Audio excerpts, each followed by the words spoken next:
નિખરતા ગુજરાત ન્યૂઝમાં આપનું સ્વાગત છે. ડભોઈના તીર્થ ક્ષેત્ર કરનાળી ખાતેથી મહિલાના ગળામાંથી મંગળસૂત્ર સેરવી લેનાર મહિલા ત્રિપુટી ઝડપાઈ. અષાઢ વદ અમાસ ગુરુવારે કરનાળીમાં ઉમટી હતી ભારે ભીડ. મહિલા શ્રદ્ધાળુ ડભોઈ તાલુકાના સાઠોદ ગામના રહેવાસી મહિલા શ્રદ્ધાળુ કરનાળીના નર્મદા કિનારે આવેલા મહાકાળી માતાના દર્શને જતા ગળામાં પહેરેલું મંગળસૂત્ર ગુમ થયો હતો.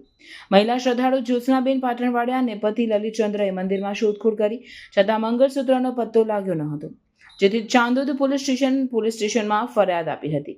પોલીસે ફરિયાદી મહિલાને સાથે રાખી મંદિરના સીસીટીવી ફૂટેજ ચેક કરતા ગળામાંથી ચેઇન સેરવી લીધી હોવાનું માલુમ પડ્યું. એકબીજાની મદદથી 3 ઉઠાવગીરી મહિલાઓએ મહિલાના ગળામાંથી મંગળસૂત્ર તોડી લીધું હોવાનું ફૂટેજમાં જણાવ્યું. ચાંદોદ પોલીસે તાત્કાલિક અસરથી અલગ અલગ વિસ્તારમાં ટીમો દોડાવી તપાસ આદરતા મોડી સાંજે 3 મહિલાઓ ઝડપાઈ.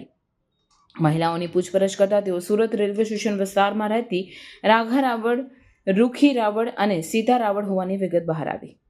પોલીસે આ ઉઠાવગીરી ત્રિપુટી પાસેથી મહિલા શ્રદ્ધાળુનું મંગળસૂત્ર રિકવર કરી આરોપીને જેલ ભેગા કરી કાયદેસરની કાર્યવાહી હાથ ધરી.